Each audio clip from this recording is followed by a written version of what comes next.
Hello friends, परीक्षा crack में आपका स्वागत है। और हम लोग यहाँ कर रहे हैं SSC GD 2024 math PYQ question की सीरीज़। और फ्रेंड्स, आज की क्लास हमारी 2 है। इससे पहले मैंने आपको क्लास 1 करा दी है।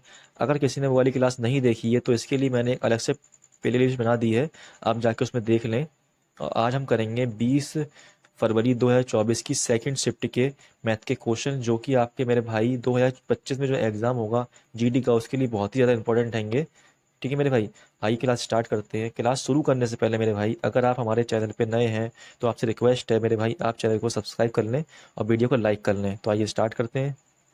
क्वेश्चन नंबर 1 हैगा 70 सेंटीमीटर आधार की त्रिज्या और 14 सेंटीमीटर ऊंचाई वाले बेलन का वक्र पृष्ठीय क्षेत्रफल कितना होगा। तो मेरे भाई, बेलन का वक्र पृष्ठीय क्षेत्रफल का फॉर्मूला होता है 2πr/h। तो यहाँ मैं लिख दूंगा 2 मल्टीप्लाई पाई की जगह आएगा आपका 22/7, और हमें आर दे रखा है 70, और मुझे ऊंचाई दी है जिसे हाइट बोलते हैं, वो है 14 सेंटीमीटर। तो यहाँ से काट दूंगा, 10 बार में जाएगा। तो ये मल्टीप्लाई करूंगा 22 की 2 में तो हो जाएगा यहाँ से 44 गुणा 14 ही गुणा करूंगा 10 में तो हो जाएगा 140। और जब मैं इनकी गुणा करूंगा तो जाएगा आपका 6160 सेंटीमीटर स्क्वायर, जो कि मेरा ऑप्शन नंबर 3 हैगा। ठीक है, अब हम करेंगे नेक्स्ट क्वेश्चन। क्वेश्चन नंबर 2 है पी क्यू और आर के बीच 8400 रुपये को क्रमशः 2:3:1 के अनुपात में बांटा जाता है। तो आर का हिस्सा कितना होगा। तो देखना मेरे भाई, हमें जो रेशियो दिया है वो है 2/3:3:1/3। ये जो मेरे भाई रेशियो हैगा, ये है आपका फ्रैक्शन में। इसे चेंज कर लूंगा मैं सिंपल फ्रैक्शन में। तो इस 3 की गुणा हो जाएगी इधर बीच में जाके 3 से, तो ये बन जाएगा 2:3:3:9:1। ठीक है, यहाँ से करता हूँ टोटल, तो मेरे पास आएगा यहाँ से 12। लेकिन हमसे बोला गया है जो टोटल रुपए हैं वो हैंगे 8400। तो ये हो जाएगा इसके बराबर 12 के। तो 12 से करूंगा भाग तो जाएगा 12×7=84। तो यहाँ देखूँ ये 700 टाइम ज़्यादा है। हमसे पूछा आर का हिस्सा क्या होगा। तो मेरे भाई आर क्या है, आर लास्ट वाला है। तो इस 1 में कर दूंगा मैं 700 ही गुणा, तो ये हो जाएगा 700। ठीक है, तो आर का हिस्सा आ जाएगा 700, जो कि ऑप्शन नंबर 4 रहेगा। अब हम करेंगे नेक्स्ट क्वेश्चन। क्वेश्चन नंबर 3 हैगा स्वप्निल 16 दिनों में एक सोफा बना सकता है। रेवती के साथ मिलकर काम करते हुए वह काम को 128/17 दिनों में पूरा कर सकता है। यदि रेवती अकेले काम करती है तो काम पूरा करने में रेवती को कितने दिन लगेंगे। तो देखना मेरे भाई, कभी भी आपको क्वेश्चन करना है तो क्वेश्चन करने से पहले उसे अच्छे से पढ़ना पड़ेगा, ताकि वो आपको समझ में आ जाए, तभी वो क्वेश्चन सॉल्व होगा। तो देखना, इसमें एक स्वप्निल हैगा, वो सोफे को 16 दिनों में बनाता हैगा। और जब वो रेवती के साथ काम करता है, स्वप्निल जब वो रेवती के साथ काम करता है, तो वो सोफे को 128/7 दिनों में, सॉरी 128/17 दिनों में बना देता है इस तरीके से। तो मैं निकाल लूंगा यहाँ से टोटल वर्क क्या हैगा। तो 16 और 128 का एलसीएम लूंगा, तो यहाँ से आएगा 128। ठीक है, 16 से भाग करूंगा 128 को, जाएगा 16×8 = 128। ऐसे ही जब मैं 128/7 से 128 से भाग करूंगा, 128/17 से भाग करूंगा, देखना मेरे भाई 128 से 128 कट जाएगा, तो ये ऊपर पहुंच जाएगा 17। तो ये आ जाएगा आपका यहाँ पे 17। ठीक है, तो मेरे भाई देखना, यहाँ पे जो स्वप्निल है उसकी एफिशिएंसी है 8, और यहाँ पे जो आपकी स्वप्निल रेवती है, इनकी दोनों की एफिशिएंसी हैगी 17। हमसे पूछा हैगा कि रेवती काम को कितने दिन में पूरा करेगी। तो देखना मेरे भाई, अगर मैं 17 में से ये 8 माइनस कर दूं तो सिर्फ रह जाएगी रेवती की एफिशिएंसी। तो यहाँ से आएगा आपका 9। ठीक है, 9 नहीं, यहाँ 9 ही आएगा। ठीक है, तो 9 की क्षमता से करेगी काम कौन, रेवती। तो जो 128 काम है, अगर ये रेवती करेगी तो ये कर देगी 128/9 दिनों में, जो कि मेरा ऑप्शन नंबर 4 रहेगा। अब हम करेंगे नेक्स्ट क्वेश्चन। क्वेश्चन नंबर 4 है, यदि 72 जल्दसाज 720 पुस्तकों की जल्दसाजी 22 दिनों में कर सकते हैं, तो 12 दिनों में 660 पुस्तकों की जल्दबंदी करने के लिए कितने जल्दसाजों की आवश्यकता होगी। तो देखना मेरे भाई, यहाँ पे 72 जल्दसाज हैं। अगर वो 22 दिनों तक काम करते हैं तो 720 पुस्तकों पर जल्दबंदी कर देते हैं। तो हमसे पूछा गया है कि 12 दिनों में कितने, तो मैंने मान लिया यहाँ पे x। ठीक है, x जल्दसाज 660 पुस्तकों पर जल्दसाजी करेंगे। तो देखना मेरे भाई, यहाँ से जो है 72 से कट जाएगा 10 बार में, ये इस वाले 0 से कट जाएगा ये 0, ये कट जाएगा आपका 2 से, 2×6=12, 2×3=6, 2×3=6, 6, और ये कट जाएगा 3 से, 3×1=3, 3×1=3, 3×2=6, 2 से काट दूंगा 11 बार में।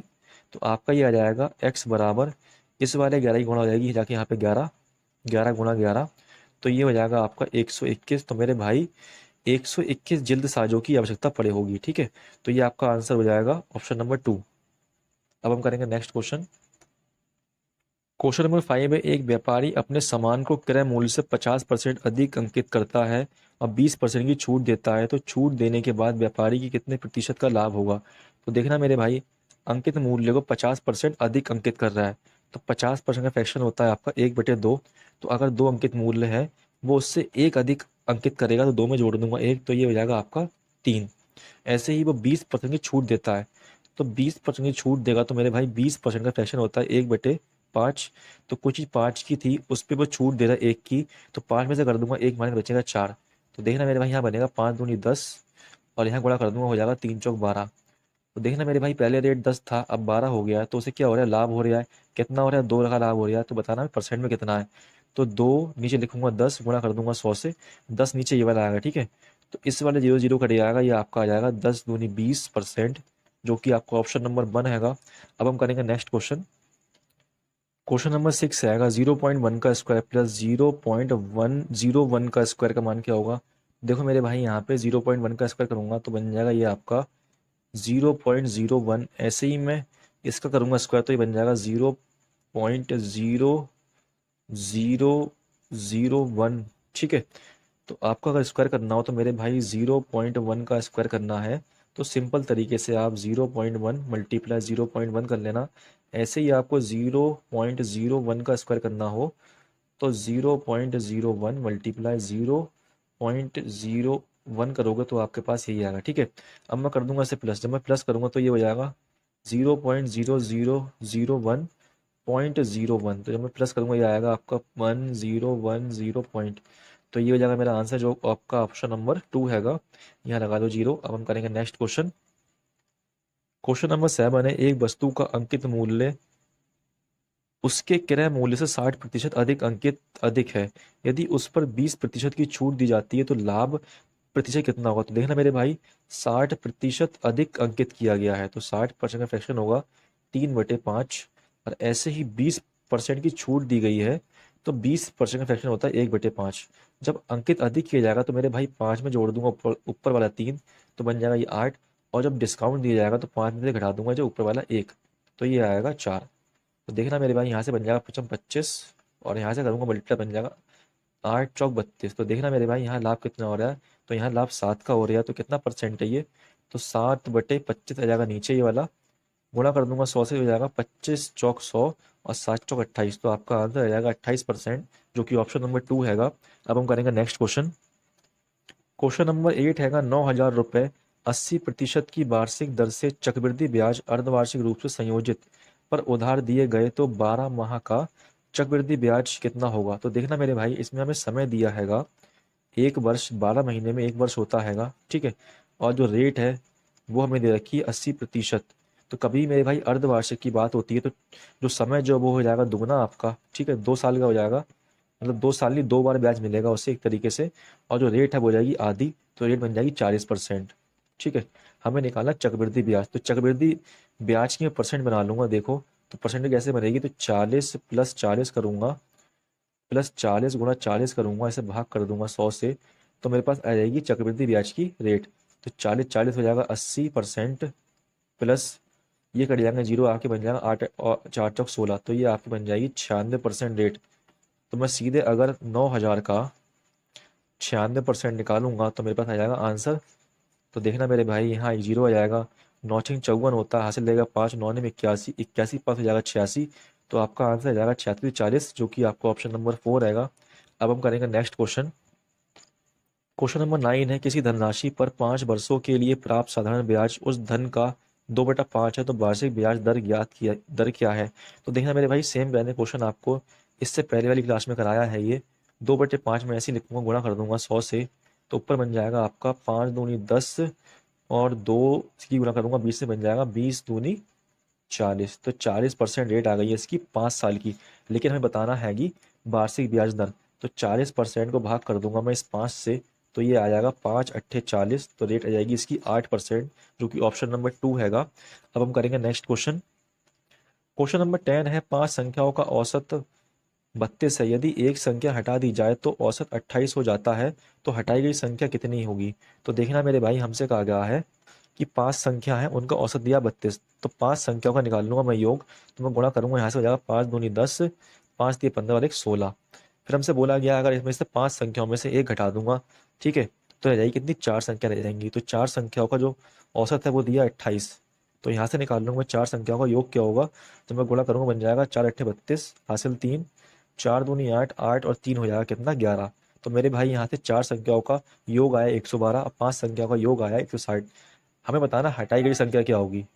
तो देखना मेरे भाई, मैं 160 में से 112 माइनस करूँगा तो मेरे पास आएगा यहाँ पे, यहाँ से एक लूँगा 10, 10 में से 2 जाएगा बचेगा 8, यहाँ रहेगा 5, 5 में से एक जाएगा बचेगा 8 4, तो मेरे पास आ जाएगा 48।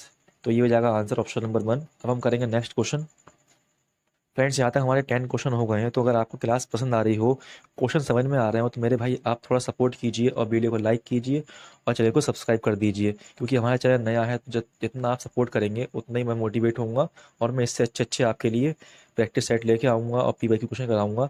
इससे पहले ही मैंने एक सीरीज शुरू कर रखी है CGL की, जिसमें मैं आपको CGL 2023 के मैथ के क्वेश्चन करा रहा हूँ, तो आप वो भी देखिए, ठीक है। अब हम करते हैं नेक्स्ट क्वेश्चन। क्वेश्चन नंबर 11 है, विद्यार्थियों की वह अधिकतम संख्या ज्ञात कीजिए जिनके बीच 1003 चॉकलेट और 2703 कैंडी इस प्रकार बांटी जा सकती हैं कि प्रत्येक विद्यार्थी को प्रत्येक प्रत्येक चॉकलेट और कैंडी की समान संख्या मिले। तो देखना मेरे भाई, चॉकलेट है इसमें 1003 और इसमें कैंडी है 2703। तो मेरे भाई हमें लेना है इसका क्या, HCF। जब मैं इसका HCF लूंगा तो वही हो जाएगा इसका आंसर। तो HCF क्या होता है मेरे भाई, HCF ऐसी सबसे बड़ी संख्या होती है जिससे ये नंबर क्या हो, भाग हो जाए। तो देखना मेरे भाई, अगर मैं 19 से भाग करता हूँ 1003 को, तो देखना हो जाएगा भाग क्या। तो देखो 19 से भाग करता हूँ तो हो जाएगा 19 पंजे होता है 95, यहाँ रह गया 5 3। क्या 19 के बारे में 53 आता है, नहीं आता है। तो ऐसे ही मैं 29 से भाग करके देखूंगा तो ये भी नहीं, भाग नहीं होगा। लेकिन जब मैं 17 से भाग करूंगा 1003 को, तो देखो कट जाएगा ये, 17 पंजे होता है 85। तो यहाँ से आपका आएगा 5 1, 17 निम्मा होता है 153। और ऐसे ही 17 से गाड़ी संख्या भाग हो जाएगी, 2703, 17 एकम 17। तो यहाँ आ गया आपका क्या, 0, और 17 पंजे होगा 85, ये रह जाएगा यहाँ पे 5 1, 17 निम्मा 153। तो मेरे भाई देखो 17 से ये दोनों संख्या भाग हो रही है, तो यही हो जाएगा आंसर ऑप्शन नंबर 3। अब हम करेंगे नेक्स्ट क्वेश्चन। ये होती है ट्रिक भाई मेरे HCF निकालने की, ठीक है। अब हम नेक्स्ट क्वेश्चन करेंगे। क्वेश्चन नंबर 12 है, 3 नोटबुक और 6 पेन का मूल्य 3000 रुपये है। उतने ही पैसों में एक व्यक्ति एक नोटबुक और 12 पेन खरीद सकता है, तो यदि राजू 15 पेन खरीदता है तो उसे कितना भुगतान करना होगा। तो देखना मेरे भाई, 3 नोटबुक हैं और 6 पेन है, इनका मूल्य दे रखा है कितना, 3000 रुपये। और कहा गया है उतने ही पैसों में एक व्यक्ति एक नोटबुक और 12 पेन, ठीक है, खरीद लेगा उतने ही रुपए में, 3000 रुपये में। तो मेरे भाई देखने से 3000 से 3000 कट जाएगा, ये बन जाएगा आपका 3n प्लस 6p बराबर 1n प्लस 12p। तो मेरे भाई ये 1 उठ के यहाँ पे आएगा, तो 3n में से ये 1n जाएगा तो बचेगा यहाँ पे 2n। ऐसे ही जो 6p बाहर उठ के जाएगा, माइनस का हो जाएगा, तो 12p में से 6p जाएगा तो बचेगा आपका यहाँ पे 6p। यहाँ बन जाएगा रेशो 2 बन जाए 2, 2 3 या 6। तो n रेशो p कितना आएगा, n के सामने 3 लिखा तो 3 आएगा, p के सामने लिखा है 1 तो 1 आ जाएगा। तो मेरे भाई ये बन जाएगा आपका नोटबुक का और पेन का रेशियो। तो यहाँ से मैं निकाल लूंगा कि उसे कितने रुपए में 3 नोटबुक और 6 पेन पड़े हैंगे। तो देखना 3 नोटबुक, नोटबुक की n की वैल्यू है 3 तो लिख दूंगा 3 प्लस 6p है, तो 6 मल्टीप्लाई p है या 1 तो 1 लिख दूंगा, मल्टीप्लाई कर दूंगा इस 3000 से। तो हमसे पूछा गया है कि 15 पेन कितने में खरीदेगा वो, तो 15 गुणा पेन, पेन की एफिशिएंसी कितनी है, 1 है, तो गुणा हो जाएगा यहाँ पे 1। तो देखना ये बन जाएगा 3 3 9, 6 कम 6, ऊपर से बन जाएगा 9 अच्छे 15 गुणा 3000, ठीक है, 3000 है ये, नीचे जाएगा 15 कम 15, तो 15 से 15 कट जाएगा तो बचेगा 3000। तो इसका 3000 हो जाएगा आंसर, जो कि आपका ऑप्शन नंबर 4 रहेगा। अब हम करेंगे नेक्स्ट क्वेश्चन। क्वेश्चन नंबर 13 है, यदि 6 पेन का क्रय मूल्य 5 पेन के विक्रय मूल्य के समान है तो लाभ हानि प्रतिशत ज्ञात कीजिए। हमसे बोला गया 6 पेन का जो क्रय मूल्य है वो 5 पेन के विक्रय मूल्य के बराबर है, मतलब सेलिंग प्राइस। CP का मतलब होगा मेरे भाई क्रय मूल्य। अब विक्रय मूल्य का मतलब होता हैगा एसपी, ठीक है। ये बोला गया हमसे क्वेश्चन, तो इस तरीके से बन जाएगी इक्वेशन। तो यहाँ से बना लूंगा सीपी और एसपी का रेशियो। तो सीपी के सामने 5 लिखा है, एसपी के सामने लिखा है 6। तो देखना मेरे भाई, जो कॉस्ट प्राइस है, जो क्रय मूल्य है वो कितना आ गया 5, और जो विक्रय मूल्य वो आ गया 6। तो मेरे भाई अगर कोई चीज़ 5 रुपए की 6 में बेच रहा हूँ, तो यहाँ लाभ इसको 1 का हो रहा है। तो मेरे भाई बताओ ये परसेंटेज में कितना होगा। तो ये 5 जो सीपी लिखूंगा नीचे, मल्टीप्लाई कर दूंगा 100 से, तो ये हो जाएगा आपका 5 दूनी 10। तो यहाँ से बन जाएगा 20%, जो कि आपका ऑप्शन नंबर 2 हैगा। अब हम करेंगे नेक्स्ट क्वेश्चन। क्वेश्चन नंबर 14 है 32 से पहले की सभी अभाज्य संख्याओं का औसत कितना होगा। तो देखना मेरे भाई, ये क्वेश्चन हमें लिख के करना पड़ेगा, क्योंकि शॉर्ट ट्रिक से नहीं होगा। तो देखना मेरे भाई, 32 से पहले जितनी अभाज्य संख्या आती सब लिख लूंगा मैं। तो एक तो आपका 2 है, 3 है, फिर इसके बाद आएगा आपका 5, 7 आएगा, 11 आएगा, 13 आएगा, इसके बाद आएगा आपका 17, 19, 23, 29, 31। ठीक है, ये हो जाएगी सारी अभाज्य संख्या। आप सब इनको प्लस करना, ठीक है। प्लस करने के बाद 1 2 3 4 5 6 7 8 9 10 11, 11 से भाग करोगे तो आपका आंसर आ जाएगा ऑप्शन नंबर 3, ठीक है। अब हम करेंगे नेक्स्ट क्वेश्चन, ये आप अपने आप करना। क्वेश्चन नंबर 15 है, दो संख्याओं का गुणनफल 720 है और उनका महत्तम सामर्थ्य 4 है, तो इन संख्याओं का लघुत्तम सामर्थ्य कितना होगा। तो मेरे भाई एक आपका एक फॉर्मूला या एक रूल होता है कि दो संख्याओं का गुणनफल x गुणा वाई बराबर होगा HCF गुणा LCM, ठीक है। तो हमें दो संख्याओं का गुणनफल दे रखा है 720 बराबर HCF दिया है कितना 4, हमें LCM निकालना है। तो मेरे भाई ये 4 से भाग कर दूंगा तो कट जाएगा, ये 4 एकम 4, 4 अट्ठे 32, यहाँ आ जाएगा 180। तो मेरे भाई 180 आ जाएगा LCM बराबर, तो मेरे पास LCM निकल के आ जाएगा 180, हो जाएगा आपका आंसर ऑप्शन नंबर 1। अब हम करेंगे नेक्स्ट क्वेश्चन। क्वेश्चन नंबर 16 हैगा, एक गोले की त्रिज्या में 50% की वृद्धि की जाती है, गोले के आयतन में कितने प्रतिशत की वृद्धि होगी।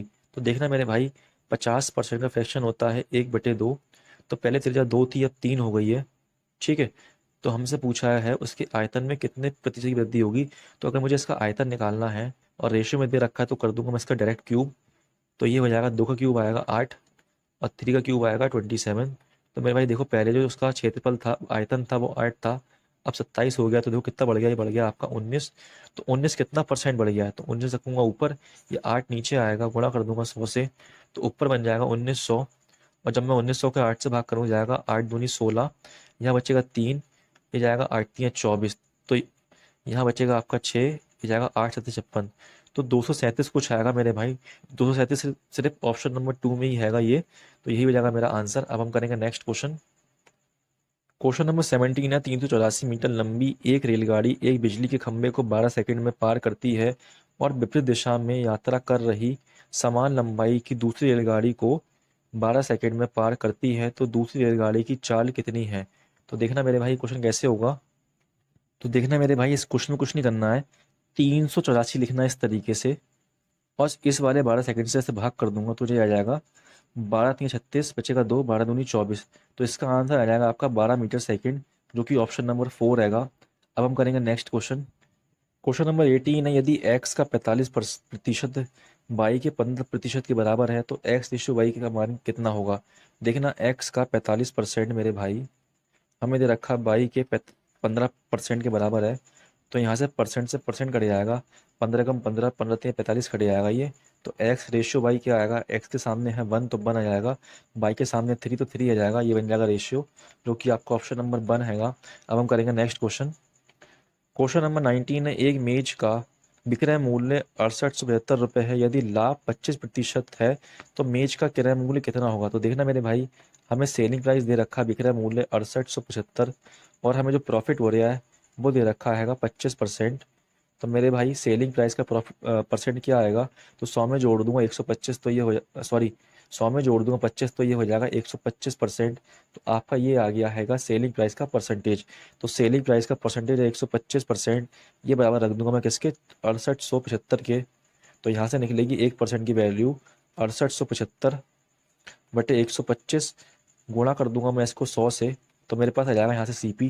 तो देखना मेरे भाई, कट जाएगा 25 पंजे 125 और 25 चौक 100, 5 से काटूंगा जाएगा आपका 5 एकम 5, यहाँ रह जाएगी 5 3 15, 3 5 7 35, 55 25, 4 से गुणा कर दो, बिस्किट हो जाएगा 4 पंजे 20, 4 सत्ते 28, 2 30, 4 तिया 12 और 3 15, हासिल 1, 4 एकम 4 और 1 5। तो आपका आ जाएगा 5500 आंसर, जो कि आपका ऑप्शन नंबर 1 हैगा। अब हम करेंगे नेक्स्ट क्वेश्चन। क्वेश्चन नंबर 20 है, किसी संख्या के 20% का 25% 250 के बराबर है तो उस संख्या का 35% कितना होगा। तो देखो मेरे भाई, मैं मान लूंगा संख्या x, तो x का 20% का 25% 250 के बराबर है, इस तरीके से, ठीक है। तो देखो मेरे भाई, ये कट जाएगा आपका, इस वाले 0 0 कट जाएगा, जब 25 से कट जाएगा जे 10 टाइम में, 2 से काट दूंगा, 2 5 जे 10, और ये जाके 100 ये हैगा और ये 10 हैगा, तो ये हो जाएगा 1000। 1000 की मल्टीप्लाई होगी 5 में, तो बन जाएगा 5000। तो संख्या आ गई मेरे पास 5000। हमसे पूछा है कि उस संख्या का 35% क्या होगा। तो इस संख्या का 35% क्या होगा। जब 35% निकालूंगा तो आपका निकलेगा ये आपका 5 पचम 25, 5 तिया 15 और 2 17, 1750। तो ये हो जाएगा मेरा आंसर, ऑप्शन नंबर 4। तो फ्रेंड्स, यहाँ तक हमने पूरे 20 क्वेश्चन कर लिए हैंगे। और अगर आपको क्लास पसंद आ रही हो तो भाई मेरे भाई, एक बार क्लास को लाइक कर लें और चैनल को सब्सक्राइब कर लें। आपसे रिक्वेस्ट है मेरे भाई, थोड़ा आप सपोर्ट कीजिए, वीडियो को शेयर कर दिया करें, ठीक है, अपने फ्रेंड्स में, ताकि इस पर थोड़े व्यूज़ आ जाएँ और मैं भी थोड़ा मोटिवेट हो जाऊँ, ताकि मैं आपके लिए ऐसे ही और सारी वीडियो लाता रहूँ जिसमें आपकी बहुत सारी हेल्प हो।